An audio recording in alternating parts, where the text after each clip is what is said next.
कैसे हैं आप? उम्मीद करता हूँ बेहतर होंगे। स्वागत करता हूँ आपका मैं आपकी मॉडर्न हिस्ट्री क्लास में। दोस्तों, ये क्लास आप देख रहे हैं नैन आईएएस यूट्यूब चैनल पर, जो कि समर्पित है दोस्तों आपकी तैयारी के लिए। जो भी कंपटीशन आगे एग्जाम्स होने वाले हैं उनके लिए हम वीडियोस बना रहे हैं, और जीएस में जो भी प्लेलिस्ट है आप उनको जाके चेक करें दोस्तों। हर विषय की क्लासेस बहुत अच्छे से चल रही हैं, उन पर मेहनत हो रही है। आप जुड़े दोस्तों, अपनी तैयारी को एक नई दिशा दें।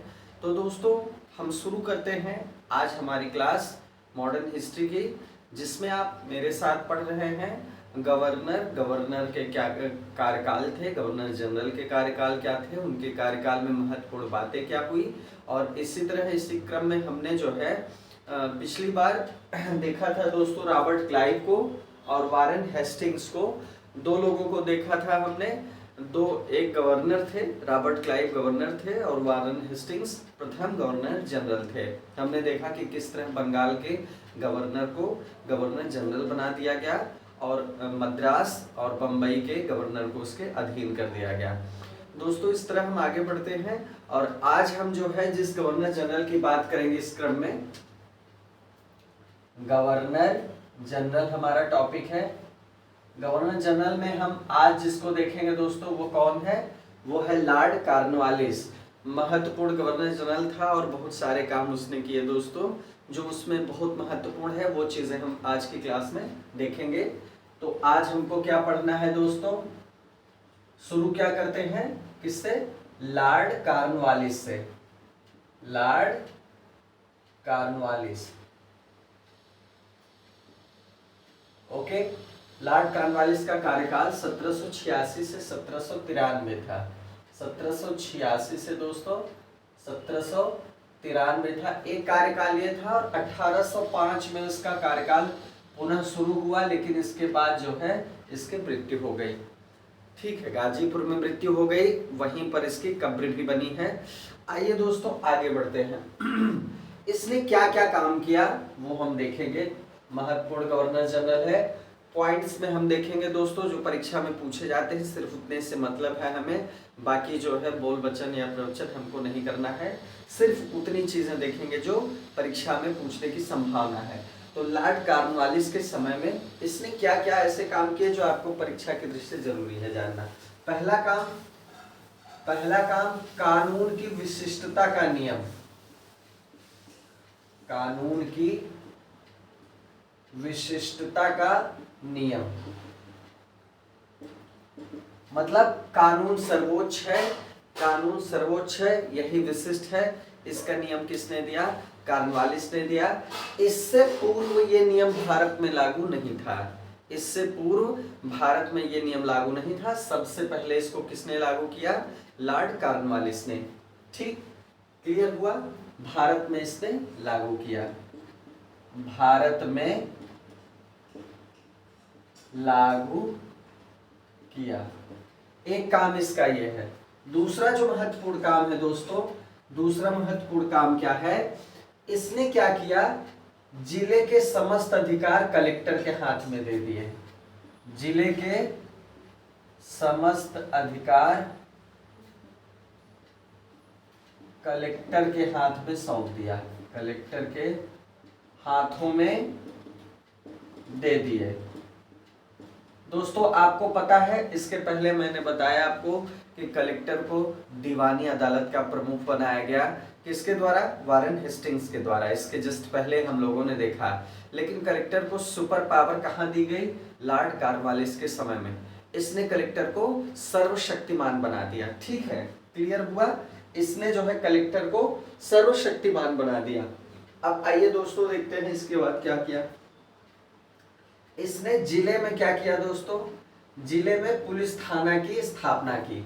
क्या किया? जिले में पुलिस थाना की स्थापना की। थाना की स्थापना की। और क्या किया?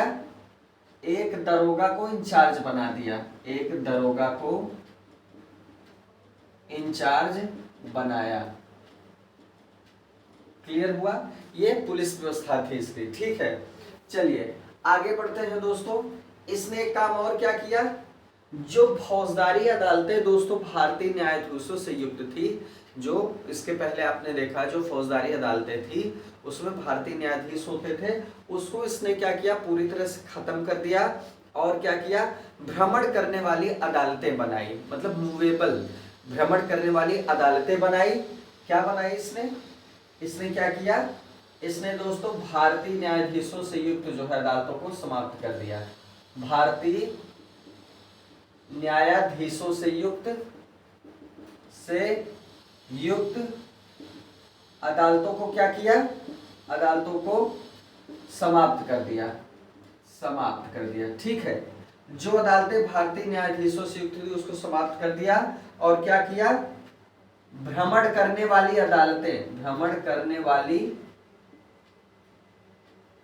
अदालतों की स्थापना की।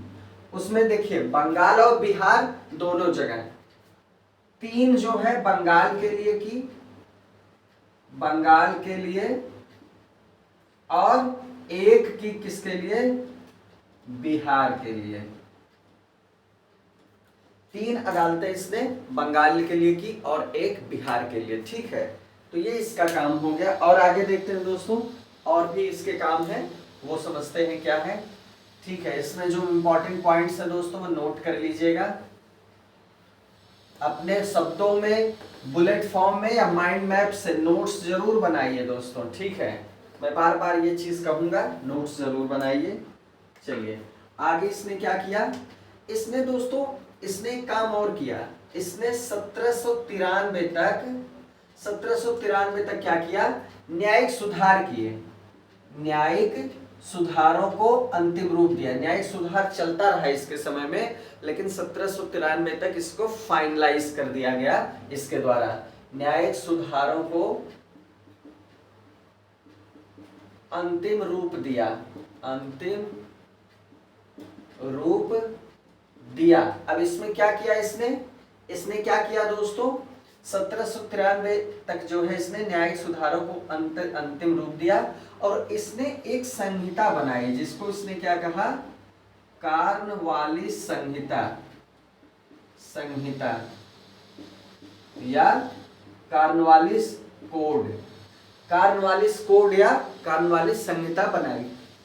ये किस पे आधारित था, ये जो कार्नवालिस संहिता थी ये किस पे आधारित थी, शक्तियों के पृथक्करण सिद्धांत पे, शक्तियों के पृथक्करण सिद्धांत पे, शक्तियों के पृथक्करण सिद्धांत पे। आज आप देखते हैं दोस्तों हमारे संविधान में शक्तियों का स्पष्ट विभाजन है, शक्तियों के पृथक्करण का सिद्धांत है। आप देखते हैं कि न्यायपालिका की शक्तियां बिल्कुल अलग हैं, स्पष्ट रूप से उल्लिखित हैं संविधान में। कार्यपालिका और इसी तरह विधायिका, तीनों की शक्तियों का स्पष्ट विभाजन है और स्पष्ट रूप से वो लिखित है संविधान में। इसी तरह एक तरह की जो है व्यवस्था इसने कार्नवालिस कोड या कार्नवालिस संहिता के माध्यम से दी, जिसमें शक्तियों के पृथक्करण का सिद्धांत था। आइए देखेंगे वो कैसे था। ठीक है, इसने क्या किया, इस तरह जो है ये किस तरह ये इसमें जो है शक्तियों का पृथक्करण था, ये हम देखेंगे दोस्तों। कलेक्टर, हमको पता है कलेक्टर को इसने सारी शक्तियां दी थी, तो कलेक्टर को अब क्या किया इसने, ठीक है, कलेक्टर को दोस्तों इससे न्यायिक और फौजदारी शक्तियां वापस ले ली गई। न्यायिक और फौजदारी, आपको पता है कि एक न्यायाधीश का भी ये काम करता था। जैसे आप डीएम को देखते हैं दोस्तों, एक आईएएस अधिकारी होता है जिले में, वो जो है कलेक्टर कहा जाता है। हम उसे कलेक्टर भी कहते हैं, उसे डीएम भी कहते हैं। जब हम उसको डीएम कहते हैं तो उस समय उसका मतलब होता है जिला न्यायाधीश, डिस्ट्रिक्ट मजिस्ट्रेट। इसका मतलब उसके पास न्यायिक शक्तियां भी हैं, जिला स्तर तक उसके पास न्यायिक शक्तियां भी हैं। और दूसरी चीज, जब हम कलेक्टर कहते हैं तो हम उसको रेवेन्यू कलेक्टर कहते हैं, वो राजस्व को एकत्रित करता है। तो इस तरह जो है इसने क्या किया, इसने न्यायिक और फौजदारी शक्तियों को उस अधिकारी से छीन लिया। अब उसको केवल कौन सी शक्तियां रह गई उसके पास, कर संबंधी, मतलब रेवेन्यू संबंधी शक्तियां रह गई, मतलब कर संबंधी शक्तियां केवल उसके पास रह गई, कर संबंधी शक्तियां। क्लियर हुआ, मतलब हर चीज का उसने जो है शक्तियों का पृथक्करण कर दिया। मतलब कलेक्टर के हाथ में जो पहले जो है न्यायिक फौजदारी शक्तियां भी थी, कर संग्रहण की भी शक्तियां थी, वो उसने क्या किया, उसको अलग करके सिर्फ कर संग्रहण शक्ति, मतलब कलेक्टर का काम सिर्फ कलेक्टर का हो गया, डीएम का काम उसने हटा दिया, डिस्ट्रिक्ट मजिस्ट्रेट का काम उसने हटा दिया। बस ये कहने का मतलब है। ठीक है, चलिए ये काम इसने किया। और क्या किया इसने, देखते हैं दोस्तों। इसने जो है कंपनी के निजी व्यापार पर प्रतिबंध लगाया। ठीक है, इसने भी क्या किया दोस्तों, कॉर्नवालिस ने कंपनी के व्यक्तिगत व्यापार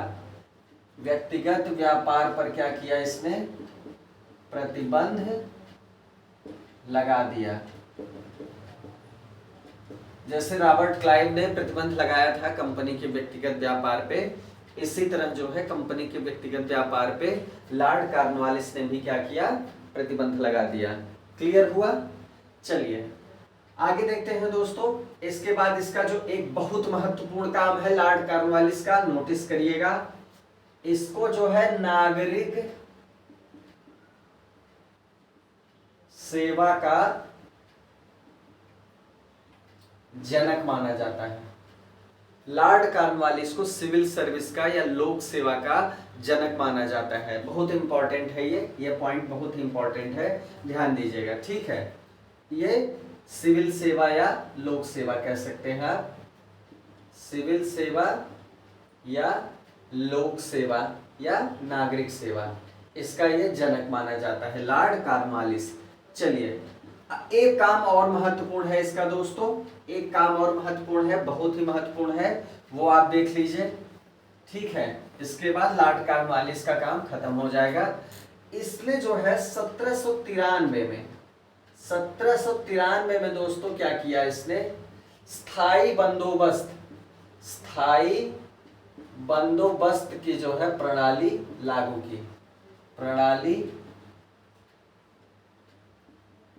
लागू की। कौन सी प्रणाली लागू की, अस्थाई बंदोबस्त की प्रणाली। अस्थाई बंदोबस्त की प्रणाली में क्या हुआ दोस्तों, जो जमींदार थे, जमींदार को क्या करना पड़ता था, जमींदारों को क्या करना पड़ता था, 90% भाग कंपनी को देना पड़ता था।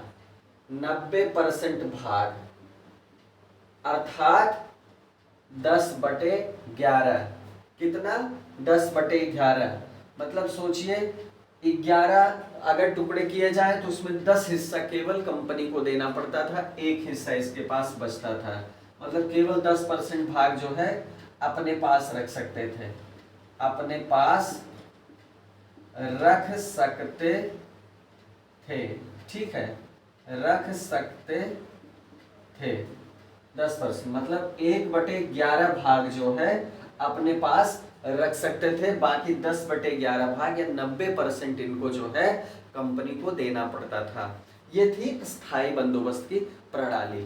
क्लियर हुआ, स्थायी बंदोबस्त की ये प्रणाली थी, इसको इसने लागू किया। ठीक है, अब देखिए दोस्तों, एक तरह से ये व्यवस्था किसानों के लिए बहुत ही ज्यादा दुर्भाग्यशाली थी। इसमें किसानों का बहुत शोषण होता था, क्योंकि एक बात इसकी समझिएगा, इसमें जो था भू राजस्व की जो दर थी दोस्तों, भू राजस्व की दर को जो है तय करने के लिए जमींदार जो थे स्वतंत्र थे, जमींदार स्वतंत्र थे।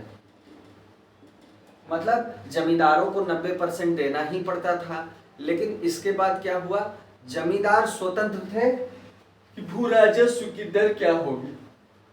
भू राजस्व की दर को तय करने के लिए जमींदार स्वतंत्र थे, तो वो जम के मनमाना किसानों से वसूलते थे। ठीक है, चलिए दोस्तों, ये हो गई स्थायी बंदोबस्त की प्रणाली। इसने शुरू किया, किसने शुरू किया, लॉर्ड कॉर्नवालिस ने इस चीज को शुरू किया। अब स्थायी बंदोबस्त में एक चीज ये जान लीजिए कि इस प्रणाली की योजना किसने बनाई थी, अस्थाई बंदोबस्त की योजना, अस्थाई बंदोबस्त की जो योजना थी, ये बनाई किसने थी, किसने बनाई थी, जॉन शोर ने। जॉन शोर ने जॉन शोर नाम था उस जो है अंग्रेज का जिसने इसको बनाया था। और ये कहाँ लागू की गई थी? बंगाल, बिहार, उड़ीसा। ये लागू कहाँ थी? बंगाल में लागू थी दोस्तों, बिहार में लागू थी, उड़ीसा में लागू थी। बंगाल, बिहार, उड़ीसा, बनारस, मद्रास में भी लागू थी ये। मद्रास के जो उत्तरी जिले थे वहां पे लागू थी। तो ये कहाँ कहाँ लागू थी? बंगाल में, बिहार में, उड़ीसा में, बनारस में और मद्रास के उत्तरी जिलों में। ठीक है, मद्रास के उत्तरी जिलों में, पूरे मद्रास में नहीं लागू थी, केवल उत्तरी जिलों में लागू थी। तो इस व्यवस्था को जो है किसने बनाया था? योजना को जॉन शोर ने बनाया था। चलिए, कॉर्नवालिस के बारे में इतना पर्याप्त है आपके लिए दोस्तों। ठीक है, इस तरह हमने देखा कि इसने 2-3 बहुत महत्वपूर्ण काम किए। इसने क्या किया? कर और न्याय व्यवस्था को बिल्कुल पृथक कर दिया, शक्तियों के पृथककरण का सिद्धांत दिया, सिविल सेवा का जो है प्रचलन किया, स्थापना की, और कर और न्यायिक व्यवस्था को बिल्कुल अलग कर दिया, और इसने कॉर्नवालिस कोड की व्यवस्था लागू की। ठीक है, और स्थायी बंदोबस्त तो आपने देखा है, स्थायी बंदोबस्त की व्यवस्था लागू की भू राजस्व के लिए। आइए दोस्तों, कॉर्नवालिस के बाद हम देखते हैं, कॉर्नवालिस के बाद जिस गवर्नर जनरल को हम देखेंगे वो भी बहुत महत्वपूर्ण है दोस्तों। वो कौन है? Lord Wellesley. लॉर्ड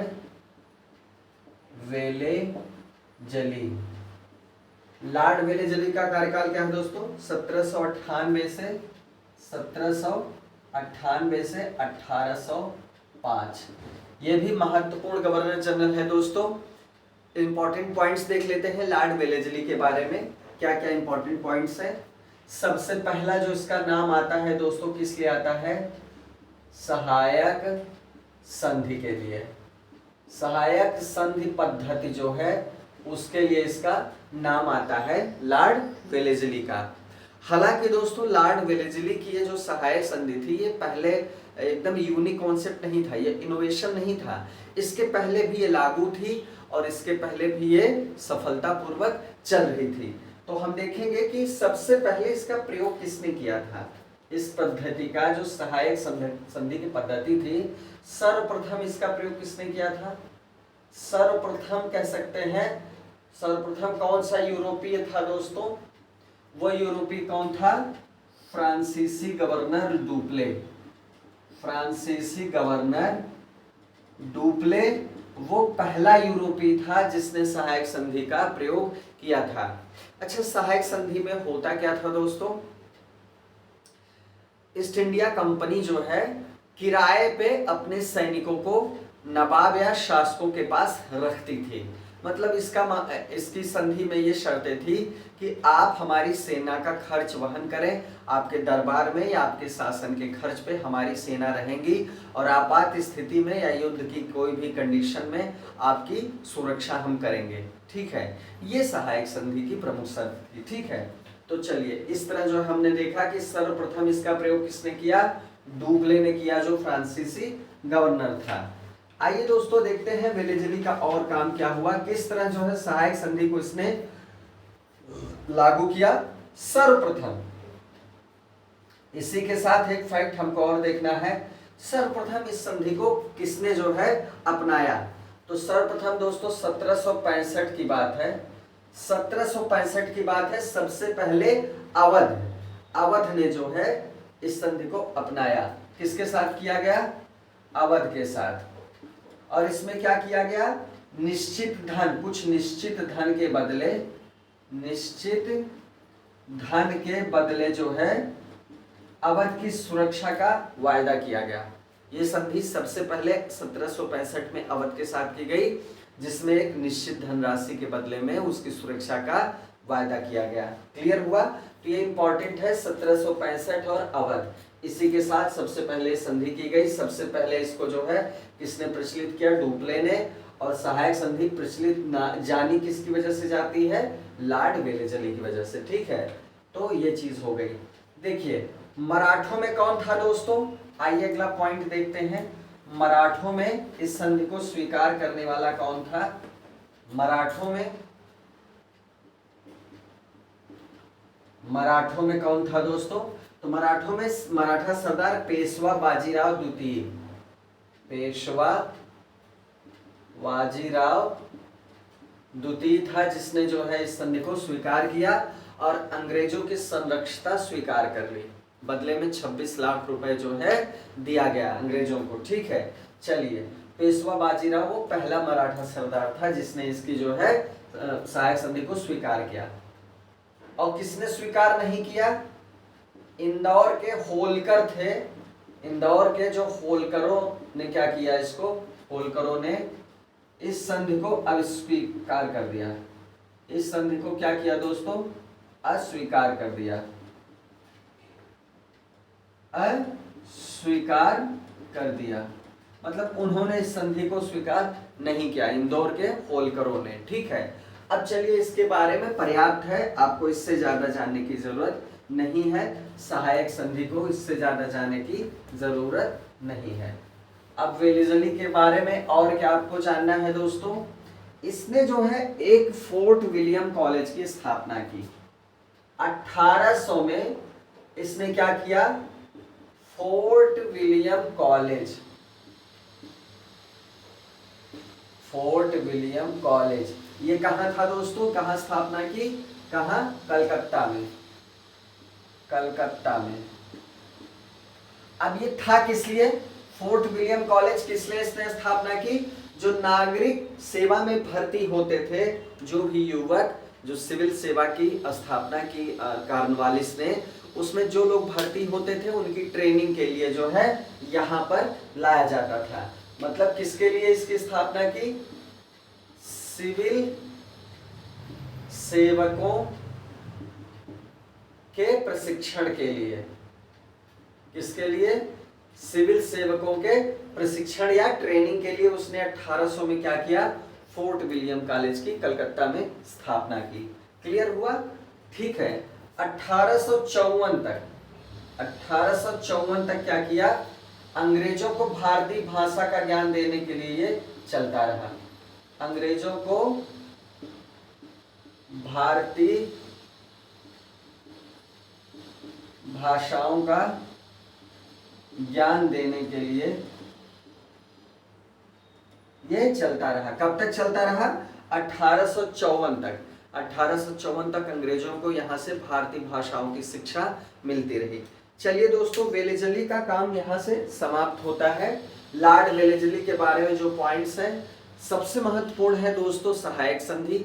सहायक संधि जरूर याद रखिएगा और सहायक संधि के बारे में जो फैक्ट्स बताए हमने उसको याद रखिएगा। फोर्ट विलियम कॉलेज कलकत्ता में इसने स्थापित किया 1800 में, ये भी महत्वपूर्ण है। चलिए, लॉर्ड वेलेज़ली के बाद आइए दोस्तों हम आपको बताते हैं किसके बारे में? सर जॉर्ज बार्लो के बारे में। बस इनके बारे में बस इतना जानना जरूरी है। सर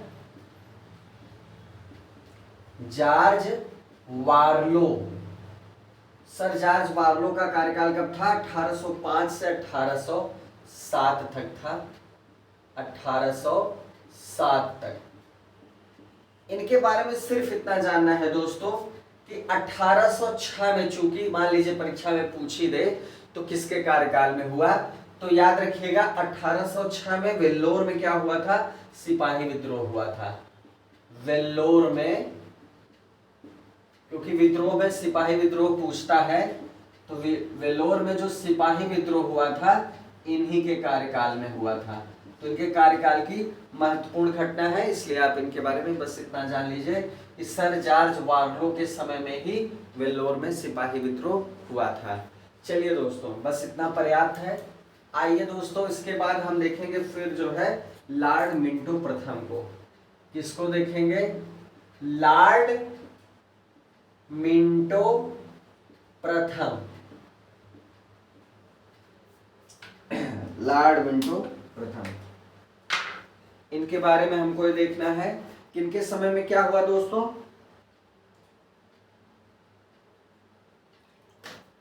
अंग्रेजों के और 1807 से 1813, 1807 से 1813 इनका कार्यकाल है।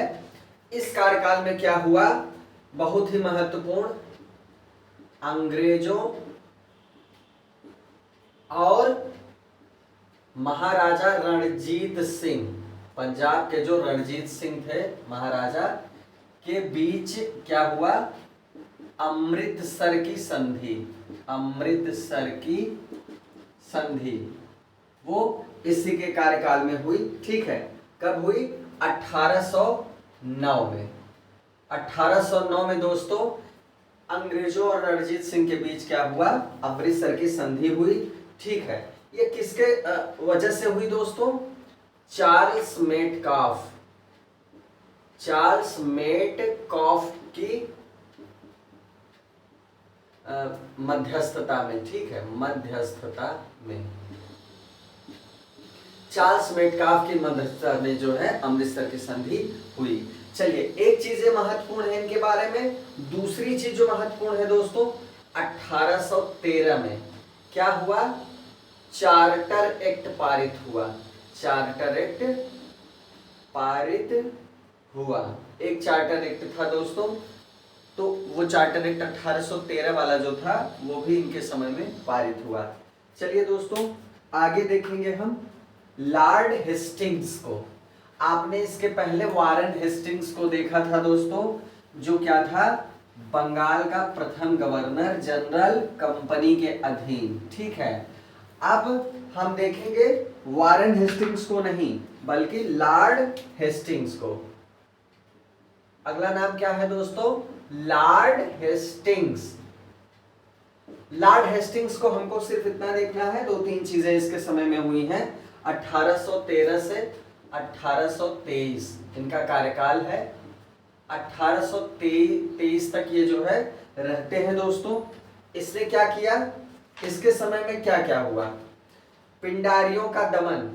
पिंडारी बहुत ही सक्रिय जो है ठग थे दोस्तों, बहुत ही परेशान करते थे व्यापारियों को, तो पिंडारियों का दमन इसी के समय में हुआ। ठीक है, लॉर्ड हेस्टिंग्स के समय में, लॉर्ड हेस्टिंग्स के समय में। दूसरी चीज इसने क्या किया दोस्तों, मराठों की शक्ति को एकदम से खत्म कर दिया, मराठों की शक्ति को अंतिम रूप से समाप्त कर दिया, मतलब मराठों को नेस्तनाबूद कर दिया, यहां से मराठों का काम समाप्त हो गया। क्लियर हुआ। इसने क्या किया दोस्तों, प्रेस पे जो प्रतिबंध लगे थे, प्रेस पे उस समय काफी प्रतिबंध लगे थे, तो उसने प्रेस पे लगे प्रतिबंधों को हटाया, प्रेस पर लगे प्रतिबंधों को हटाया, और क्या किया, प्रेस को जो है मार्गदर्शन के लिए कुछ नियम बनाए। इसके लिए क्या किया, और मार्गदर्शन के लिए कुछ नियम बनाए, मार्गदर्शन के लिए कुछ नियम बनाए। ठीक है, तो प्रेस पर प्रतिबंधों को हटाने के लिए भी इसको जाना जाता है, लॉर्ड हेस्टिंग्स को। और जो एक बहुत महत्वपूर्ण बात है 1822 में हुई। 1822 में दोस्तों क्या हुआ, टेनेंसी एक्ट पारित हुआ, टेनेंसी एक्ट, टेनेंसी एक्ट या कह सकते हैं काश्तकारी अधिनियम, काश्तकारी अधिनियम। जो आप किराया अधिनियम देखते हैं दोस्तों, यूपी में किराया अधिनियम लागू हो गया। टेनेंसी मतलब किराएदार होता है, काश्तकारी भी उससे एक रिलेटेड शब्द है। काश्तकारी जो है अधिनियम 1822 में इसी के समय में पारित हुआ, लॉर्ड हेस्टिंग्स के समय में। ठीक है, तो अगर पूछा जाए कि टेनेंसी एक्ट कब पारित हुआ, तो कब पारित हुआ दोस्तों, 1822 में। किसके समय में, लॉर्ड हेस्टिंग्स के समय में। तो इस तरह दोस्तों लॉर्ड हेस्टिंग्स का भी कार्यकाल खत्म होता है। और इसके बाद जो है, जो हम देखेंगे अगले गवर्नर जनरल को, उसके काम बहुत महत्वपूर्ण है, उसको हम अगले वीडियो में कवर करेंगे दोस्तों, लॉर्ड विलियम बेंटिक को। और उसके बाद किस तरह उन्होंने बहुत सारे सुधार किए भारतीय समाज के लिए, सती प्रथा का अंत हो, ठगी प्रथा का अंत हो, इस तरह की चीज़ों को हम अगले वीडियो में पढ़ेंगे। आज की क्लास में दोस्तों एक प्रश्न कि जो है कौन अपने आप को शेरे बंगाल कहता था? इस प्रश्न का उत्तर आपको बताना है। अगले वीडियो में इसका उत्तर मैं बताऊंगा। इस क्लास से संबंधित है, कौन गवर्नर जनरल अपने आप को शेरे बंगाल कहता था। तो दोस्तों आज के वीडियो के लिए बस इतना ही। मिलते हैं दोस्तों अगले वीडियो में। जय हिंद।